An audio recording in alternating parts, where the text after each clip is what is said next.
नमस्कार मित्रों। आज राजस्थान कर्मचारी चयन बोर्ड ने आपकी जूनियर अकाउंटेंट एवं तहसील राजस्व लेखाकार के पदों पर भर्ती परीक्षा का जो विज्ञप्ति है वो जारी की थी और उससे संबंधित जो पाठ्यक्रम है उसके बारे में इस वीडियो में हम बात करने वाले हैं। क्या उसका पाठ्यक्रम रहने वाला है, कितने आपके प्रश्न पत्र होंगे, नेगेटिव मार्किंग होगी या नहीं होगी, और एग्रीगेट मार्क कितने लाने होंगे, और एक प्रश्न पत्र में कितने मार्क जो है आपको लाने ज़रूरी हैं। तो ये आपके सामने परीक्षा की स्कीम है और उसके हम बात कर लेते हैं।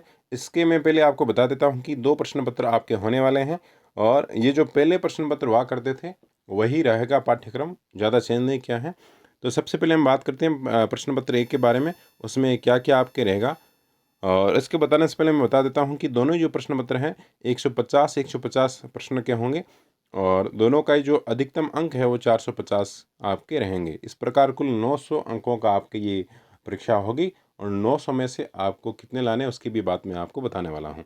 तो प्रथम प्रश्न पत्र में आपके विषय हैं हिंदी, अंग्रेजी, सामान्य ज्ञान, राजस्थान के संदर्भ में, सामान्य विज्ञान भी है, गणित भी है, कंप्यूटर के सिद्धांत भी है और इन सभी के आपके 6 विषय हो गए। ये 25-25 प्रश्न आपके इनके आएंगे और ये एक जो प्रश्न है 3 अंक का होगा। इस प्रकार 75 अंक का आपके एक विषय हो जाता है और 150 प्रश्न, 450 अंकों का ये है आपके प्रथम प्रश्न पत्र हैं और इसको आपको हल करने के लिए 2.5 घंटे का आपको समय दिया जाएगा। अब एक टिप्पणी लिखिए, नोट लिखा है छोटा सा, जिसमें लिखा है गणित एवं कंप्यूटर के मूल सिद्धांत को छोड़कर जो सेकंड स्तर के होंगे, गणित और जो कंप्यूटर का पोर्शन है उसका लेवल आपके रहेगा सेकेंडरी का। प्रश्न पत्र सीनियर सेकेंड स्तर का होगा, यानी कि गणित और कंप्यूटर को छोड़कर ये तो रहेगा आपके सेकेंडरी का, बाकी जो 4 विषय हैं उनका जो लेवल रहेगा वह आपके रहेगा सीनियर सेकेंडरी का। तो ये बात आप थोड़ा ध्यान में रखें, माइंड में अच्छे से रखें।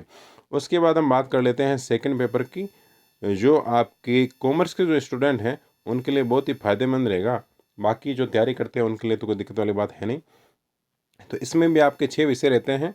एक तो बही खाता रहता है, बुक कीपिंग एवं लेखाक्रम, व्यवसाय पद्धति है, लेखा परीक्षा है, भारतीय शास्त्र है और राजस्थान सेवा नियम खंड प्रथम रूल्स 1981 ये होगा आपके। Rajasthan civil service joining time भी है इसमें। और आपके फिर एक जो वित्तीय नियमावली है भाग प्रथम, उसके जो अध्याय हैं फर्स्ट से आपके 18 तक 17 तक वो पोर्शन भी आपके इसके शामिल हैं।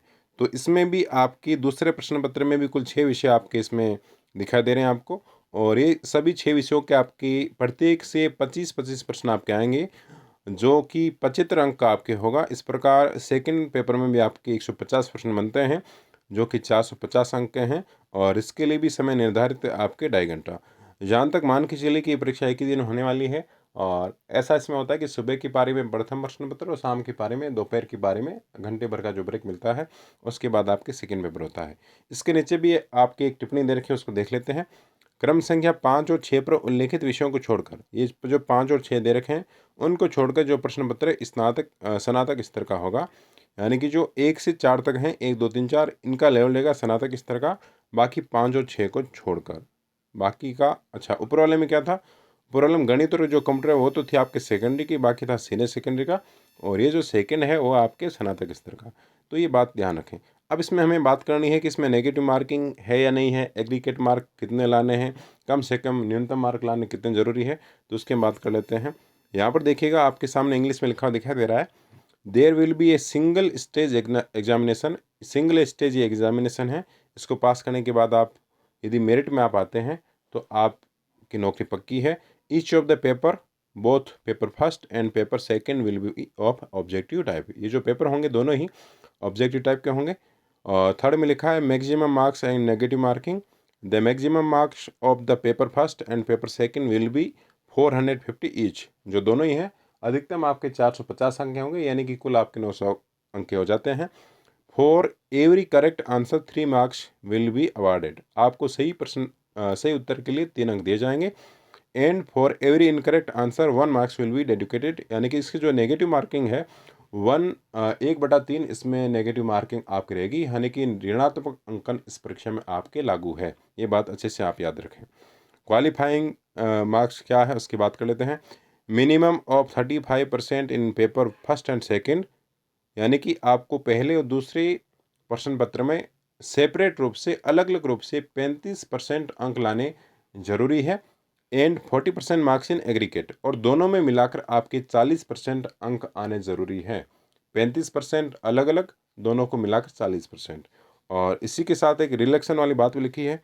How ever relaxation in minimum marks up to 5% will be applicable to SC and SC category candidates.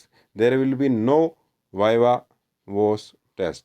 यानी कि जो SC ST के कैंडिडेट हैं उनको प्रत्येक पेपर में 30% अलग अलग, जबकि 35% एग्रीगेट लाने ज़रूरी है। ये बात आप ध्यान में रखें। तो इस वीडियो में हमने बात की थी आपके सिलेबस के बारे में, नेगेटिव मार्किंग के बारे में और एग्रीगेटिव मार्किंग के बारे में। आई होप आप सबकी जानकारी अच्छी लगी होगी, समझ में भी आई होगी। Thank you.